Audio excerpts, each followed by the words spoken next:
Hello dear student, good morning in the class of SMDT physics. आज अपन topic पढ़ेंगे जिसका नाम है माइकलसन मोर्ले एक्सपेरिमेंट, अर्थात ईथर की खोज। देखिए, माइकलसन मोर्ले ने एक एक्सपेरिमेंट किया था किसके बारे में? फाइंड आउट द ईथर, मतलब ईथर की खोज के बारे में कि भाई ईथर कहाँ पे है, ईथर कैसा है और ईथर की प्रॉपर्टीज क्या क्या है। पहले तो बात की है। अब उससे पहले अपन वापस बात करते हैं कि ईथर का मतलब क्या है। ठीक है स्टूडेंट, तो ईथर का मतलब पढ़ने से पहले एक वर्ड लिख रहे हैं अपन, उसको जानते हैं अपन, जो हमने कल पढ़ा था। ठीक है, निरपेक्ष गति, जिसका नाम है निरपेक्ष गति। देखिए, कल हमने जो टॉपिक पढ़ा था उसका नाम था अपेक्षिकता का सिद्धांत। ठीक है, आइंस्टीन द्वारा दिया गया था। दो सिद्धांत थे, अपेक्षिकता का विशिष्ट सिद्धांत और अपेक्षिकता का सामान्य सिद्धांत। अपेक्षिकता के विशिष्ट सिद्धांत में हमने यह पढ़ा था एक सुंदर सा वर्ड जिसका नाम है निरपेक्ष गति। ठीक है, निरपेक्ष गति का मतलब क्या था? देखिए, कल हमने यह पढ़ा कि कहीं पर भी, मतलब निरपेक्ष गति एग्जिस्ट नहीं करती, अर्थात कोई भी पार्टिकल के कण की गति निरपेक्ष गति नहीं होती, अर्थात निरपेक्ष गति का एग्जिस्टेंस नहीं है। अर्थात जो गति होती है वो कौन सी होती है? सापेक्ष गति होती है। इसका मतलब वापस समझिए, अर्थात हम यह बोल रहे हैं कि निरपेक्ष गति का कोई भौतिक मतलब नहीं है, अर्थात कोई सार्थकता नहीं है। अच्छा, निरपेक्ष गति का मतलब है क्या? वो किसी, निरपेक्ष का मतलब किसी के सापेक्ष नहीं होती, अर्थात उसका निर्देश तंत्र बोल दीजिए या उसका टाइम पे बोल दीजिए, उन पे कोई निर्भरता नहीं होती। यदि वो जैसी है वो वैसी ही रहेगी, उसको अपन क्या बोलते हैं? निरपेक्ष गति। जैसे मान लीजिए इस बोर्ड के पीछे कोई पार्टिकल मोशन करे तो करे, मैं तो नहीं, हम तो ऑब्जर्व नहीं कर पा रहे ना, उसका कोई निर्देश तंत्र नहीं है। इसका मतलब हम यह नहीं बोल सकते कि वो किस में है, मोशन में है। इसको एक एग्जांपल से समझते हैं। मान लीजिए आप एक क्रिकेट मैच देखने गए हुए हैं। ठीक है, क्रिकेट मैच देखने गए और आपकी यहाँ पे वीआईपी बॉक्स में क्या है? चेयर लगी हुई है। ये लीजिए, आप आईपीएल देख रहे हो या आप सुंदर से यहाँ पे बैठे कोहली को देख रहे हो। अभी ये देखिए, इसका नाम है विराट कोहली। क्या नाम है? विराट कोहली। ठीक है, अब ये क्या कर रहा है? फील्ड देख रहा है। फील्ड का मतलब देख रहे हैं चारों तरफ कहाँ पे खिलाड़ी खड़े हुए हैं, एक यहाँ पे खड़ा है, दूसरा वहाँ पे, एक बॉलर, कीपर, वॉटेवर वगैरह वगैरह। ठीक है, अच्छा अब एक बात बताओ, आप मैच देख रहे हो और विराट कोहली सामने, मतलब फील्ड देख रहे हैं कहाँ पे लगी हुई है, तो बताओ आपके सापेक्ष विराट कोहली किस में रहेगा? भाई रेस्ट में रहेगा ना। अभी वो रनिंग लेने के लिए नहीं गया, खड़ा खड़ा देख ही रहा है कि हाँ भाई यहाँ वहाँ पे फील्डर है। ठीक है भाई, इसका मतलब आपको विराट कोहली किस में दिखाई देगा? ध्यान रखना, अपन बात अब करेंगे वापस किस पे? निरपेक्ष गति पे। पहले एक एग्जांपल से समझते हैं इसको, है ना। तो आप विराट कोहली को देख रहे हो, अच्छा वो फील्डिंग देख रहा है, आप भी रुके हो, तो आपको तो सिंपल सी बात है कि भाई वो रेस्ट में दिखाई देगा। ठीक है भाई, यहाँ तक क्लियर है। अब मान लीजिए मैदान में ड्रिंक्स ट्रॉली चलती है ना, वो छोटी छोटी गाड़ी लिए घूमते रहते हैं ना, छोटी सी गाड़ी होती है, उसमें बॉटल्स वगैरह रहती है, बेड वगैरह रहते हैं, हेलमेट वगैरह रखते हैं ना। तो मान लीजिए वो गाड़ी विराट कोहली के पास से गुजरे, यहाँ से तेजी से। ठीक है, बताओ क्या उसको विराट कोहली खड़ा हुआ दिखाई देगा? नहीं देगा। कैसे दिखाई देगा? पीछे की तरफ, अपने पीछे की तरफ जाता हुआ दिखाई देगा। आपको विराट कोहली कैसे दिखाई दे रहा है? अभी भी आपको तो अभी भी खड़ा हुआ दिखाई दे रहा है। थोड़ा सा और आगे बात करें तो मान लीजिए ये पूरा प्रति हो गया। ठीक है, हालांकि गोल गोल बनाना था लेकिन अब बना दिए। ठीक है, राइटिंग थोड़ी सी खराब है। मान लीजिए यहाँ पे आप अंतरिक्ष में बैठे हो, अंतरिक्ष में बैठे क्या पी रहे हो? आप चाय पी रहे हो। ठीक है, आपके हाथ में एक चाय का कप है। अब आप सारा कुछ देख रहे हो, तो बताओ क्या आपको विराट कोहली स्थिर दिखाई देगा? नहीं देगा, गोल गोल घूमता हुआ दिखाई देगा।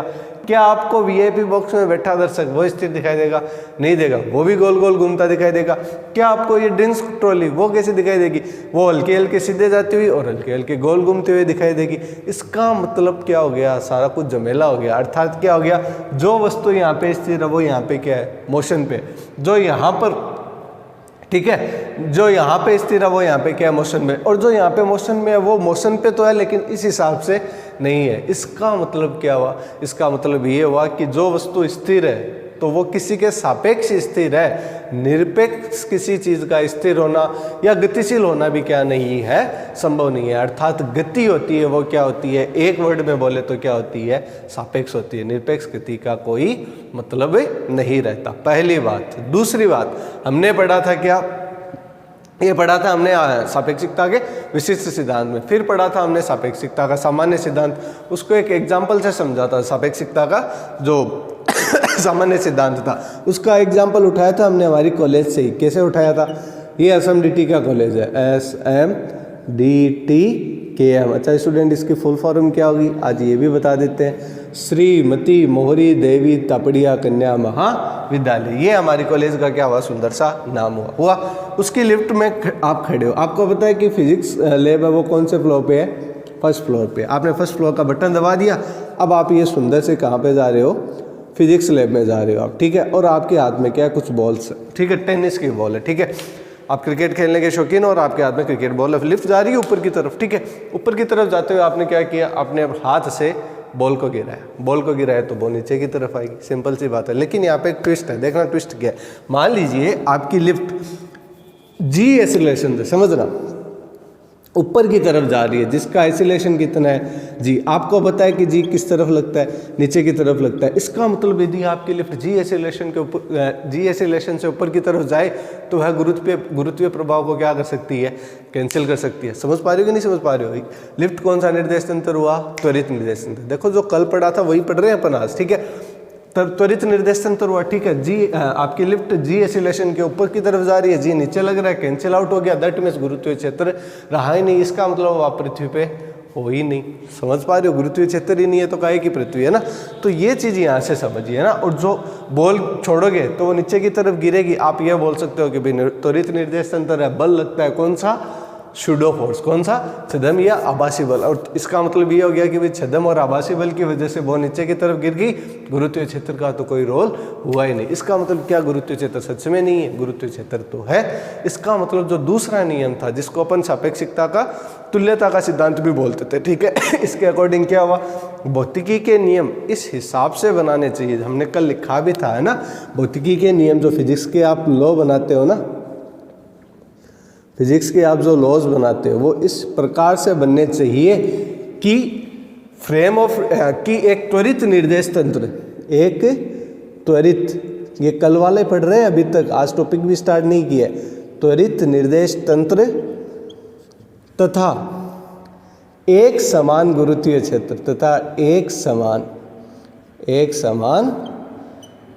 गुरुत्वीय क्षेत्र में अंतर स्पष्ट करना क्या हो जाए, एक समान गुरुत्वीय क्षेत्र में अंतर स्पष्ट नहीं किया जा सके, अंतर स्पष्ट नहीं किया जा सके, नहीं किया जा सके, तब तो आप क्या करोगे, उसको अच्छे से पढ़ पाओगे, ठीक है। ये कौन सा नियम था, ये दूसरा नियम था, ठीक है।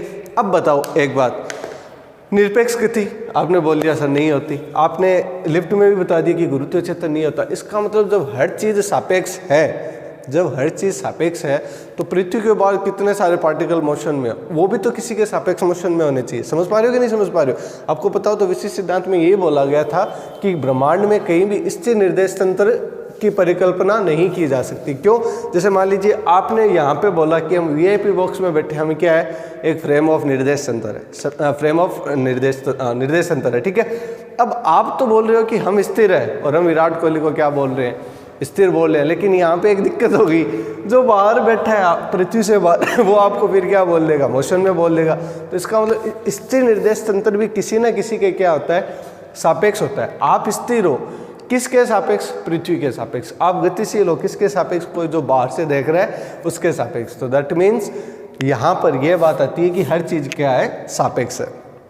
तब माइकलसन ने सोचा, न्यूटन ने ये बोला कि आपकी जो द्रव्यमान है ये लंबाई होगी या समय हो गया या गति हो गया, ये क्या होती है। पहले तो ये बोल दिया कि निरपेक्ष होती है, फिर धीरे धीरे पता चला कि निरपेक्ष जैसा कुछ नहीं होता, गति कोई सी भी हो वो क्या रहेगी, सापेक्ष रहेगी। फिर उन्होंने सोचा कि सापेक्ष रहेगी तो मतलब सारी गतियाँ सापेक्ष कैसे बोल दे, पर कुछ ऐसी गतियाँ होती है जिनको हम देख भी नहीं पा रहे, वो भी तो फिर किसी न किसी के सापेक्ष होगी।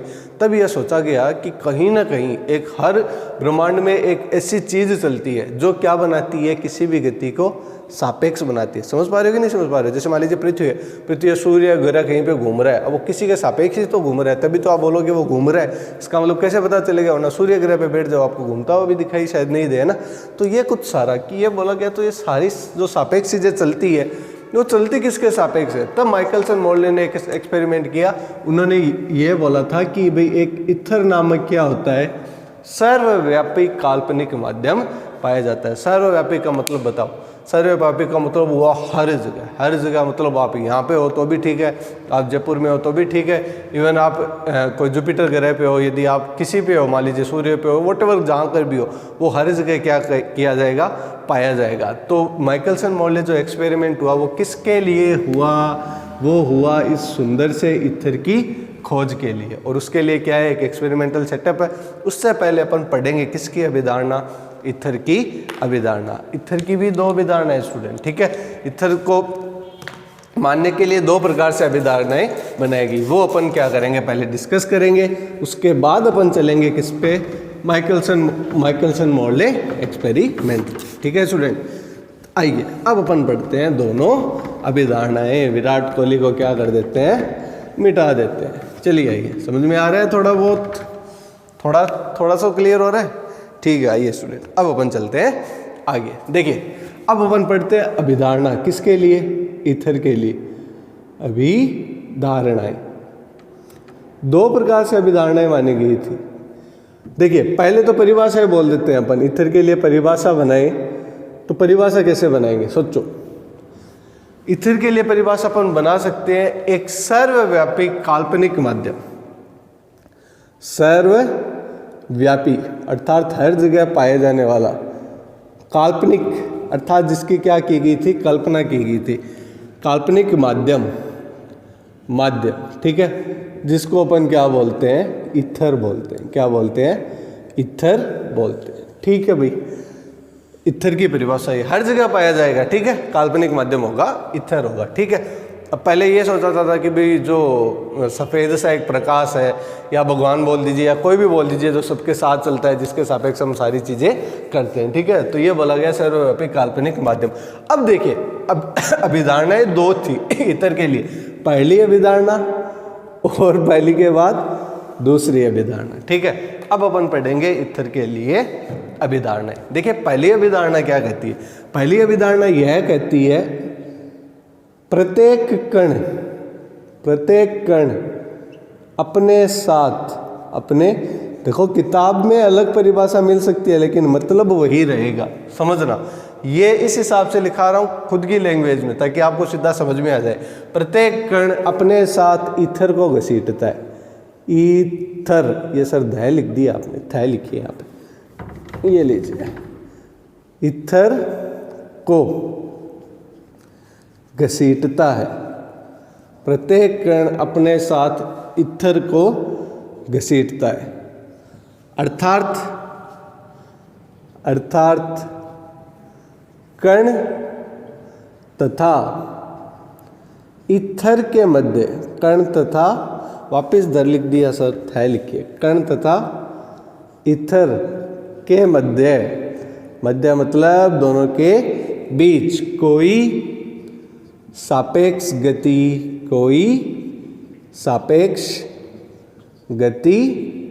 नहीं होती,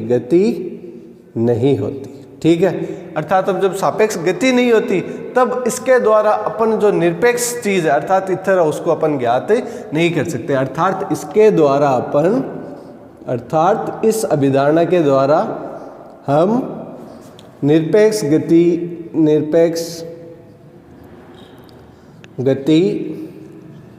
को नहीं पढ़ सकते, को नहीं जान सकते। ये लीजिए स्टूडेंट, पहली अभिधारणा ये है क्या, इसको अपन समझते हैं वापस। प्रत्येक कण अपने साथ ईथर को क्या करता है, घसीटता है। अर्थात कण तथा ईथर के मध्य कोई सापेक्ष गति नहीं होती, अर्थात इसके द्वारा अपन किसी निरपेक्ष गति का जानना संभव नहीं कर सकते। अब इसका मतलब समझिए, देखिए मतलब सिंपल सा है। ये एक कण है, ठीक है, ये मेरा सुंदर सा ईथर है, ठीक है। अब ये जहाँ जाएगा, ये इस तरफ जाएगा तो इसके साथ जाएगा, ऊपर जाएगा तो इसके साथ जाएगा, इधर जाएगा तो इसके साथ जाएगा, इधर जाएगा तो इसके साथ जाएगा। इसका मतलब क्या हुआ, इसका मतलब ये इसके साथ ही तो चल रहा है ना ऐसे। सापेक्ष गति क्या हो, सापेक्ष गति का मतलब किसके सापेक्ष देख रहे हो आप, कैसे भी जाओ, कितना भी मोशन करवा लो, ये तो आपको क्या दिखाई देगा, स्थिर ही दिखाई देगा। दूसरा एग्जाम्पल देखिए, जैसे मान लीजिए मैंने शर्ट पहन रखा है ना, अब ये शर्ट पहन रखा है तो इसका मतलब क्या हो गया, यदि मैं इस तरफ गया तो शर्ट गया, इस तरफ गया तो शर्ट गया, ऊपर गया तो शर्ट गया, नीचे गया तो शर्ट गया। इसका मतलब ये मेरे साथ चल रहा है, समझ पा रहे हो ना, साथ चल रहा है, इसका मतलब हम दोनों के बीच कोई सापेक्ष गति नहीं हुई। सापेक्ष गति नहीं हुई तो मैं ये नहीं कह सकता कि मेरी गति क्या है, निरपेक्ष गति है, ठीक है। अर्थात इसके द्वारा अपन निरपेक्ष गति का अध्ययन नहीं कर पाए। निरपेक्ष गति का अध्ययन कैसे कर पाएंगे, इसकी दूसरी अभिधारणा से। ये पहली अभिधारणा थी, ठीक है। इसकी दूसरी अभिधारणा देखो भाई, ये देखो, इसका उल्टा, इथर अपने साथ कण को नहीं घसीटता, कण को नहीं घसीटता, अर्थात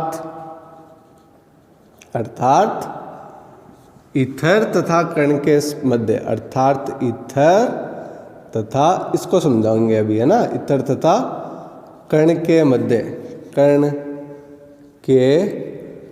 मध्य सापेक्ष गति होती है, सापेक्ष गति होती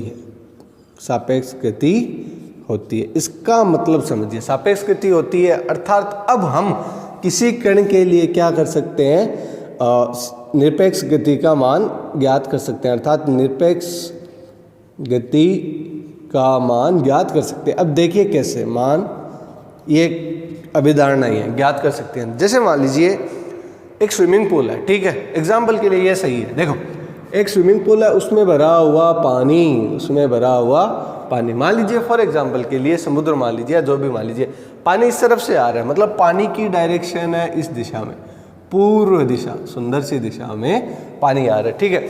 अब हमको कोई बोले कि आपको स्विमिंग करना है। अब देखिए यदि हम पानी की विपरीत दिशा में क्या करते हैं, स्विमिंग करते हैं, समझ पा रहे हो, तो क्या होगा, हमारा वेग क्या हो जाएगा, कम हो जाएगा। और पानी की दिशा में अपन को कोई उठा के ऐसे फेंक दे तो क्या होगा, वेग बढ़ जाएगा। अर्थात अपन यह कह सकते हैं कि वेग का कम या ज़्यादा होना अपन क्या कर सकते हैं, डिटेक्ट कर सकते हैं, अर्थात संसूचित कर सकते हैं, अर्थात हम उसको ऑब्जर्व कर सकते हैं। अच्छा एक बात बताओ, यदि हमारा वेग कम ज़्यादा हुआ तो आप क्या बोलोगे, सर आपके भाव में कोई ना कोई प्रतिबाधा बाधा आई थी। यदि आपका वेग ज़्यादा हुआ तो बाधा सपोर्टिव थी, ठीक है, जिसको आप त्वरण बोल दीजिए। यदि वो बाधा विपरीत थी तो उसको आप क्या बोल दीजिए, मंदन बोल दीजिए, ठीक है। यही होता है त्वरण में, त्वरण और मंदन का कॉन्सेप्ट है ना।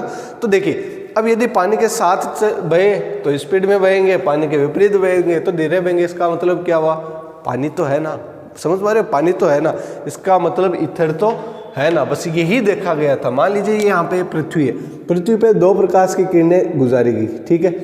एक तो ऊपर की दिशा में, जिसको आप उत्तर दक्षिण बोल दीजिए, और एक पूर्व पश्चिम दिशा में, गई वापिस आई, गई वापिस आई। इन दोनों में यह देखा गया, यदि इन दोनों की दूरियां क्या हो, प्रकाश पथ की दूरियां क्या हो, बराबर हो, आने में और जाने में लगा, यदि समय क्या आ जाए, देखना समय बराबर दूरी बट्टे चाल, समय बराबर डिस्टेंस अपॉन दूरी बट्टे चाल, डिस्टेंस अपॉन वेलोसिटी, ठीक है।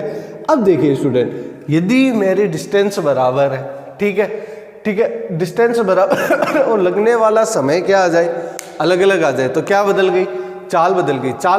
इसका मतलब मैं यह बोल सकता हूँ कि हाँ, ईथर हर जगह पाया जाता है। समझ पा रहे हो कि नहीं समझ पा रहे हो। जैसे मान लीजिए इतनी दूरी पर भेज के इस तरफ देख लिया, इतनी दूरी भेज पे इस तरफ देख लिया, तब यह देखा गया कि प्रकाश ऊपर जाता है तो अलग समय, इधर जाता है तो अलग समय। इसका मतलब उसके बीच में क्या आ रही है, कोई प्रतिबाधा आ रही है, इसका मतलब क्या है, ईथर का एग्जिस्टेंस है। अर्थात ईथर है तो मतलब सर्वव्यापी क्या पाया जाता है, ईथर पाया जाता है, जिसके सापेक्ष क्या होती है, सब गतियाँ होती है। जबकि ऐसा नहीं हुआ, अर्थात ईथर नहीं पाया गया। दोनों प्रकाश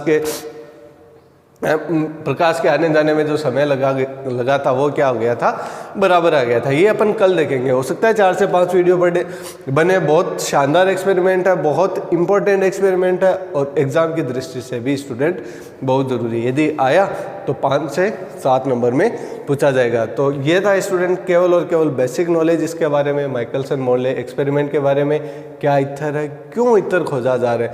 कल जब आपने क्लास ली तो आपको एक अजीब सा लगा कि वे सर क्या पढ़ा रहे हैं। आज थोड़ा क्लियर हुआ, तो कल की क्लास में पूरा क्लियर हो जाएगा। और कल अपन स्टार्ट करेंगे माइकलसन मोर्ले एक्सपेरिमेंट, ईथर की खोज। इस वीडियो से रिलेटिव यदि आपके कोई डाइट क्वेरीज हो तो आप जो असम फिजिक्स का ग्रुप बना हुआ है उस पर आप मैसेज करके पूछ सकते हो। Thanks for this video watching.